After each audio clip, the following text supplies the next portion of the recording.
Hello and welcome back to No Bullshit. Today we return to talking about two of the biggest sufferers of Trump derangement syndrome in the United States right now. First, there's the growing number of radical liberal women who have gotten so triggered by their TDS, they're doing some of the most crazy and unhinged things we've ever seen in public life. Starting with Trump and going around to other conservative affiliates, such as the vicious attacks on Supreme Court Justice Brett Kavanaugh from last fall. Well, these honest, America-loving, God-fearing men have been accused of some of the most heinous and unbelievable things imaginable. And despite their accusers providing no evidence besides their shaky stories and also obviously being politically motivated as seen by their left-wing bias in the past, well, despite all of that, the biggest sufferers of TDS in the country still entertain their lunacy, and they're spreading their lies all over the globe too. I am of course talking about the liberal-run mainstream media, and in particular, CNN has had a few really cringy interviews with President Trump's latest accuser. She's an older, politically motivated writer named Jean Carroll, who just so happens to have a book coming out that needs some promotion this week. Convenient. And what better way to get a little attention than to accuse the president of unmentionable sins, things which are completely unproven and coming out at the most convenient and beneficial time for the accuser. Yeah, needless to say, this all sounds a little too convenient to me, and any reporter worth their weight in salt would be suspicious here, as this whole scenario sounds highly questionable. But the hacks at CNN aren't even the least bit skeptical, and they certainly aren't unbiased, objective reporters on this story, or on any story. Shit, CNN's people are barely even reporters at all anymore. Really, we should more accurately call them liberal and anti-Trump propagandists, who will give even the most outrageous and questionable claims credence on their shows, as long as it gives them a chance to make the president look bad, possibly. Fortunately, though, for us, this stunt this week is blowing up in CNN's face. They're the ones with egg on their face after fumbling this fake news story, despite their wishes. And luckily, we're all here to point and laugh at the stupidity this Trump derangement syndrome has caused once again. For more details, let's check out a few clips of the original CNN interview, so you can see how messed up this story gets. She's not my type. That is what the President of the United States has just said about the woman who says he sexually assaulted her.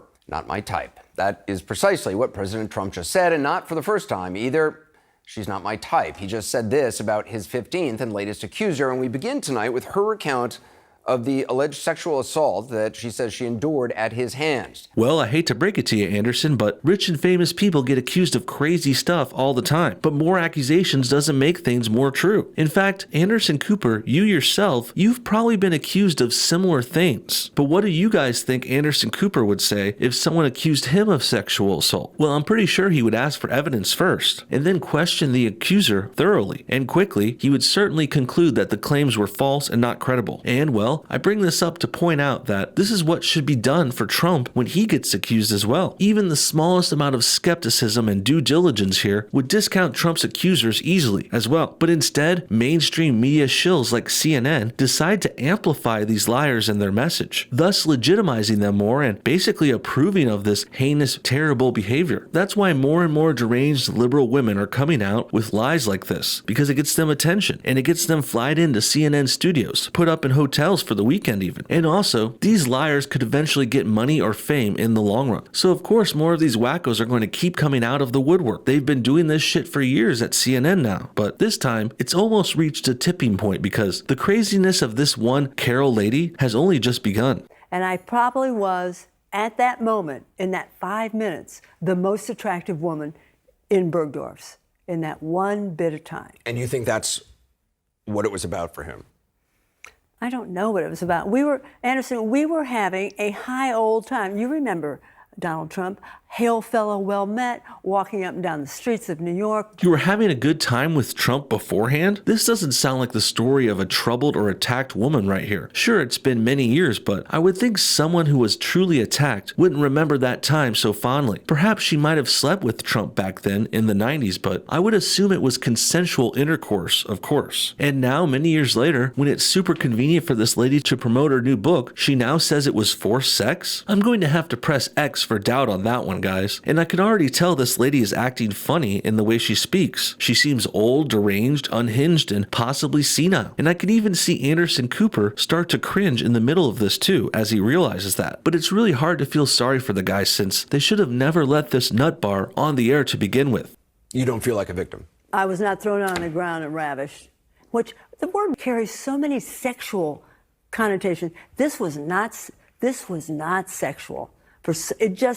It hurt. Now she's even saying she wasn't a victim and the supposed sexual abuse wasn't even sexual either? What the hell was it then? And what the hell is this lady talking about now? She really reminds me of Nancy Pelosi here when she talks too. That's another really old liberal crackpot type woman who often rambles, contradicts herself, and just all around doesn't make sense. But at least Nancy is an actual elected politician who's putting her dumb ideas out there herself. This Carol lady who's doing an interview on CNN is quite frankly being used by them in a way. CNN is exploiting this troubled, aging, confused woman so they can get ratings and have another stupid way to attack the president because he's a conservative. That's right. CNN has Trump derangement syndrome so bad, they're dabbling in elder abuse here as a way to push their evil liberal causes. But I think most people, it is a violent assault. It is not. I think most people think it's being sexy. Let's take a short break. Think of the fantasies. We're just going to take a quick break. If you can stick around, we'll talk more on the other side. You're fascinating to talk to. Yikes. Anderson Koo couldn't cut away to commercial quick enough there, could he? Let's break this part down thoroughly though, because this does completely destroy the whole story here. This guest, the Carol lady, she just said she thinks of sexual abuse as sexy, and she thinks most people think this because that's her opinion, basically. Now, this is actually not completely uncommon. Many people like it rough in the bedroom, and some even like to act out fake fantasies that involve someone pretending to force themselves on another. And if this stuff is done safely and with consenting adults, it can all be fine and legitimate too, but this revelation does put a totally different spin on this Carol lady's story. Since she thinks sexual assault and being attacked and forced upon is sexy and positive, then she's really not a victim in this scenario anymore. And Trump wouldn't really be evil or sexist or guilty of any crimes here. Really, if this all even happened at all, which is still suspect, well, it was nothing worse than some rough sex that might have led to some heightened physicality. But as this lady said, it was sexy and a sort of fantasy to her. And that's fine and dandy too, but it completely obliterates this story and the angle CNN is going with here. Instead of breaking some serious and incriminating sex crime story, all they did was dig up some horny chick who likes to get spanked and talked dirty to when she hooks up. Perhaps she even did sleep with the president long ago. That's still possible, but it certainly wasn't a sexual attack as claimed before. And things get even worse for the story the more you look into it. For example, the whole thing really began when Jean Carroll, right here in this picture, appeared on the cover of the New York magazine. This staged an awkward cover had a title reading, "This is what I was wearing 23 years ago when Donald Trump attacked me in Bergdorf Goodman dressing room." Very interesting choice of wording there too, almost making it sound like Trump straight up physically attacked her, like punched her out for no reason. Perhaps they're trying to tiptoe around calling it sexual directly now, since,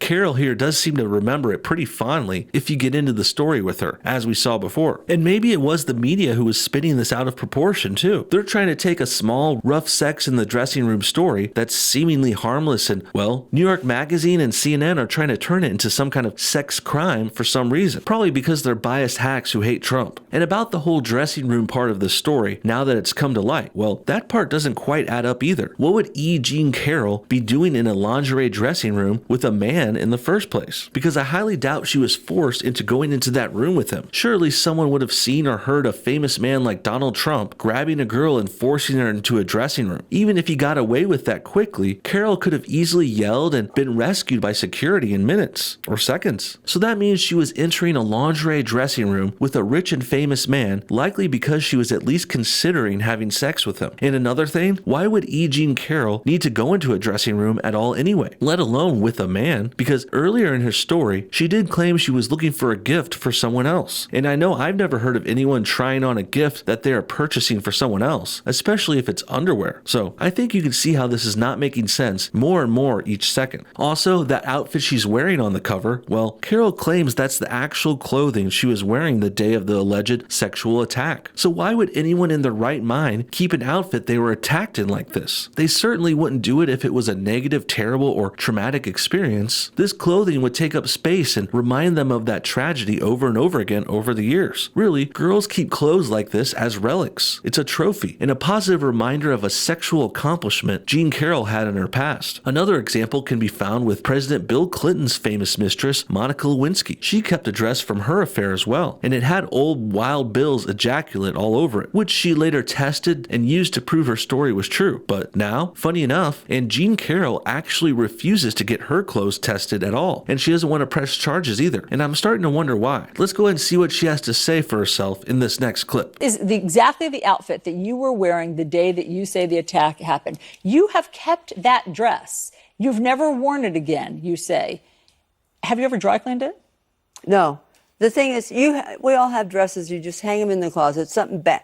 You didn't have a good time wearing it, and you never put it on again. I think most people would throw away the outfit they were sexually abused in. They certainly wouldn't put it in their closet for 20 plus years and then come back out with it for a New York Magazine cover. This woman is clearly acting strange here. In addition to elder abuse, I would venture to say this is also CNN taking advantage of a mentally impaired person or just someone who's playing dumb. Mayor de Blasio, when he heard your story, said that he would pursue on your behalf an investigation. And so you have the dress that you were wearing. You don't, I'm sure, still have the tights, but would you consider doing that? I consider it, but the experts are telling me that... So you've consulted lawyers? Yeah, well, they've written to me. I've never consulted a lawyer in my life. It's not something you would do, you say. Well, it sounds like you don't want to look guilty here. The only reason people try not to consult lawyers like this is because calling in lawyers makes you look like you're in the wrong. And also, this is just Carol's roundabout way of saying she does not want to test the dress and she does not want to file charges against Trump or anything, nothing official. And that's because her story is likely not true. And she doesn't want to pursue it any further than what she's doing right now, which is, of course, just getting attention, fame, notoriety, and interest garnered for her new book here. So make no mistake, people, she's up to no good here for sure. How much she's lying about and in what ways is still to be determined, but we've certainly made enough salient points to raise a lot of doubt about this whole situation, which makes CNN pushing and legitimizing of this much, much worse. What do you want out of telling this story? Obviously, you are interested in selling books. I want to change the culture. I want to help women who are probably right this very minute. Women are in their homes, at work, and they are being sexually violated. And somebody has to come forward and start telling their stories. Women are... Well, you're a little late to become a hero here, honey. If you came out with this claim and story at the time, and if it was true, maybe you could have been some kind of superhero pro-women's rights story, like what you appear to be striving for. Or even, you could have come out about Trump and his supposed sexual misdeeds during the primaries, or even during his 2016 presidential campaign. That would have been a much better time and a more noble time to come out with this story exposing his sex crimes. If you really wanted to warn people and save women like how you claim. But really, you're out as a supposed victim 20 years after the fact, and 2 years after Trump was already elected. And conveniently enough, it's also around the same time your new book is coming out. So all of this doesn't really add up, lady. And if CNN had an ounce of integrity, they would be calling her out for this on their shows too. In the end, public accusations of sexual assault with little to no evidence ought to be investigated with the utmost seriousness, and with loads of rigorous skepticism too. As for the Carol story here, between the book release, the staged New York Magazine cover, and now these increasingly odd and off-putting statements, E. Jean Carroll is demonstrating how to undermine the seriousness of sexual abuse allegations. And also, one more thing before we go, here's another older video of Carroll talking about throwing herself at many different men back in the day. 30 years is now we have the leisure and the time and the money, women have the time and the money, to love more than one man. Well, I don't think they have the money. If they have the money, what do we go to work for every morning? I don't think the women have the money Jimmy, yet. we love to be with you. We have this man's in the very deepest tissues of our brain, not out here in the fresh tissues, but way down here by the spine. Okay, well this tells us a few things. Obviously Carol here has been a little cuckoo and out there for a long time now. Not sure when this video is from exactly, but it's somewhere around the early 90s, probably. And Carol is on TV talking about sleeping with multiple men back then. And she also goes on to say how much she loves us men. And there's really nothing wrong with that either, not on its own. Many women do in fact yearn for men like Carol here, but her going on this sex-obsessed rant on TV back in the day is a little bit of a different story. Clearly, Carol is empowered and a pro-sex lady, and she has been for a long time, and that's why she slept around a lot back in her day. Nothing wrong with that either, but it does make it seem more likely that if she did in fact sleep with Trump, if that actually happened, well, it was wanted and consensual, surely. There's even a part of this interview where Carol says she can change the past, oddly enough.